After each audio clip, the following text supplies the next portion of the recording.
Okay. How do you find a percent of something? It's a division problem. I need something on top, something on bottom. A percent would be the part on top divided by the total on bottom. Because it's a percent based on masses, what am I going to need on top and bottom? Volumes? Moles? No, I need grams. We need grams of the element on top and the total mass of the compound on the bottom.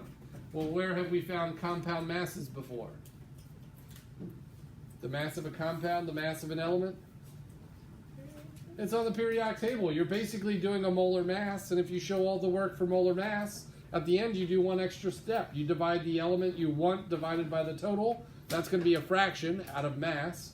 Times it by 100, and that'll give you a percent composition by mass. So if you're good with percents, knowing that it's a part divided by a total, and that a mass is based on grams, you are good to go with this.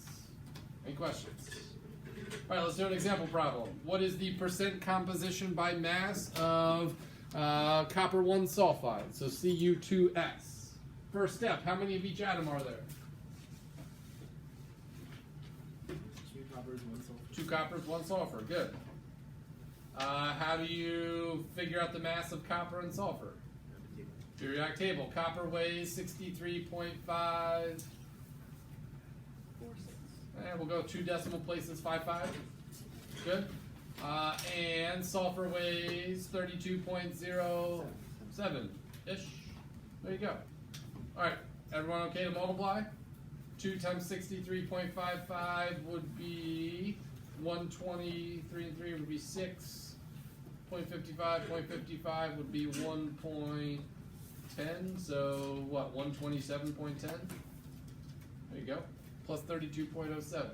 Now I know the mass of each element in that compound. What do we do next? Add them together. We're going to get the total compound mass. 127 plus 32-ish. 159-ish. 159.17 grams per mole. Well, if we stop there, that would simply be a molar mass. What do we want to tack on today? What do we want to add on? Yeah, divide that. So if I want the percent that is copper, I'm going to take the amount of copper, not just 1 copper from the periodic table, but however much copper is in here, 2 moles of it would be 127.10 grams. The total mass is 159.17. Would you agree that's going to be a pretty large percent? 127 is a pretty big chunk of 159. Do the math, times it by 100, that would be 79.852%. Why so many decimal places?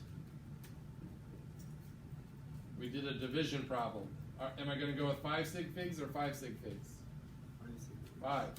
Multiplying by 100 doesn't change your sig figs, so I need to keep 5 sig figs. 79.852. 5 sig figs. Questions on that? Quick conversation in your small group. How would you find the percent that is sulfur?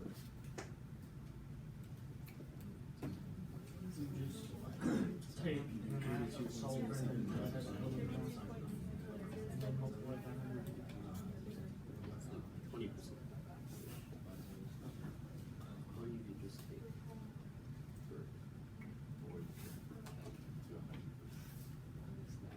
All right, if this is about 80%, the sulfur should be about what? 20%, because there's only, what, 2 elements in here. It should add up to 100%. So you could do the long way. You could take 32.07 grams divided by 159.17. Here, you only get 2 decimal places, because 4 sig figs divided by 5 sig figs would be what? 4 sig figs. So 20.15%. Or you could just say whatever 100% is minus 79.85 would be about 20.15% sulfur. So yeah, they should add up to 100-ish percent with rounding. That's it. That's percent composition by mass. Tomorrow's topic, we're going to take a percent composition by mass, work backwards, and figure out what the original chemical formula was. So tomorrow's just opposite day. So I don't know if you want to put on opposite socks or wear your shirt backwards, that's fine. So that's the second to last topic of the unit. And then the last topic of the unit is tomorrow we'll get an empirical formula, which is a reduced formula. If we need to scale that back up to the real formula, we'll do that, and then we're ready for that test on Friday. Any questions? All right, now I realize one example might not be enough for some people. So in your unit packet, even though you don't have to do this page, there is an extra example at the top of what is my page 29. So my page 29 looks like this, percent composition by mass. And again, step 1 is find the molar mass. Step 2 would divide the mass of the element you want divided by the total mass. So again, there's an extra example problem there if you need it. And your homework, which you'll have the rest of the period to work on, which you might even be able to knock this out, would be my page 30. So whichever one starts with K, M, and O4. And you're going to do problems 1, 2, 3, 4, 5, and then number 6 is just using the percent to solve a problem. So number 6, 1 through 6. Any questions on that? All right, pretty fast. That's it. So I'm going to put the answer key up here so you can start checking your answers. Just make sure you show the work, no credits. There you go. Careful with your sig figs.